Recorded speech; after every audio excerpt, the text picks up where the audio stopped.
Hi guys, I hope everyone is doing good. Today I'm coming up with 12 set of vocabulary. Kindly watch the video until the end because I have given some examples for you. Now we shall start with the first word climb. Climb, ஏறு, ஏறுதல். Second one scratch. Scratch, scratchனா கீறல், கீறு. It can act as a noun and a verb. Third one gather. Gather, சேகரித்தல், collect பண்ணுவது. Fourth one modify. Modify, மாற்றி அமைத்தல், மாற்றியமை. Fifth one elaborate. Elaborate, விரிவாக, விரிவாக விளக்கி சொல்லுதல். Sixth one rebuff. Rebuff, நட்பிணக்கமற்ற முறையிலான மறுப்பு. Seventh one lament. Lament, it has different meanings. First meaning வருத்தத்தை வெளிப்படுத்துதல். செகண்ட் ஒன் இறந்துவிட்ட ஒருவர் அல்லது அழிவுற்ற ஒன்று குறித்த வருத்தத்தை வெளிப்படுத்தும் பாடல், கவிதை அல்லது பிற வெளிப்பாடுகள். எக்ஸாம்பிள் ஒப்பாரி. Eighth one வியமன்ட்லி. வியமன்ட்லி, வன்மையாக, கடுமையாக. Ninth one ஃபட்டீக். ஃபட்டீக், மிகைப்படியான சோர்வு. Tenth one hermit. ஹெர்மெட், துறவி. Now we shall start with example sentences. First one climb. Climb, climb na ஏறுதல். It's an action verb. First example, when I went to Palani Murugan temple, I climbed 689 steps to reach the top. When I went to Palani Murugan temple, I climbed 689 steps to reach the top. நான் வந்து பழனி முருகர் கோவில் வந்து போன போது நான் மலையினுடைய உச்சியை அடைவதற்கு 689 படிக்கட்டுகள் ஏறினேன். Second example, if you want to reach the top of the Palani Murugan temple by step, you have to climb 689 steps in total. If you want to reach the top of the Palani Murugan temple by step, நீங்க படிக்கட்டு மூலமா பழனி முருகர் டெம்பிளினுடைய உச்சியை அடைய வேண்டும்னு நீங்க விரும்புனீங்கன்னா you have to climb 689 steps in total. நீங்க மொத்தமா 689 படிக்கட்டுகள் ஏற வேண்டும். Second one scratch. Scratch, scratchனா கீறல், கீறு. It can act as a noun and a verb. First example, there is a scratch on your scooty. What happened? There is a scratch on your scooty. What happened? உங்க ஸ்கூட்டில ஒரு கீறல் இருக்கு, என்ன ஆச்சு? Second example, don't scratch at mosquito bites. If we do, it will get worse. Don't scratch at mosquito bites. If we do, it will get worse. அதாவது mosquito கொசு கடிச்சிருந்ததுன்னா அந்த இடத்த வந்து நம்ம கீறக்கூடாது. அப்படி பண்ணோம் அப்படின்னா அது இன்னும் மோசமாகிவிடும். Third one, to know the price code, scratch the coupon. To know the price code, scratch the coupon. price code என்னன்னு தெரிஞ்சுக்கிறதுக்கு அதை வந்து கீறி பாருங்க. Third one is gather. Gather, it has two different meanings. First one is கூட்டமாக திரள்வது. Second one is சேகரிப்பது. First example, after the actress came out of the meeting hall, around 200 people gathered around her. After the actress came out of the meeting hall, around 200 people gathered around her. நடிகை அந்த meeting ஹாலிலிருந்து வெளியே வந்த பிறகு கிட்டத்தட்ட 200 மக்கள் வந்து அவரை சுற்றி திரண்டார்கள். Second example, gather all the details about her as soon as possible. Gather all the details about her as soon as possible. அவரை பற்றிய அனைத்து செய்திகளையும் குறிப்புகளையும் எவ்வளோ சீக்கிரம் முடியுமோ அவ்வளோ சீக்கிரம் சேகரிங்க. Fourth one is modify. Modify. Modify means மாற்றி அமைத்தல். It's an action verb. First example, before rhythm comes, modify the last two lines of your poem because she doesn't like it. Before rhythm comes, modify the last two lines of your poem because she doesn't like it.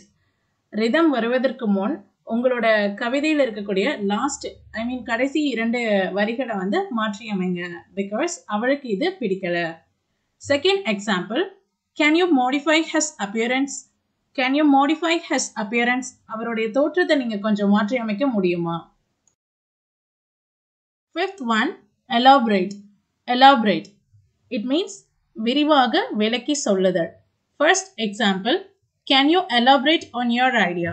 Can you elaborate on your idea? உங்களோட ஐடியாவை இன்னும் கொஞ்சம் விரிவாக விளக்கி சொல்ல முடியுமா?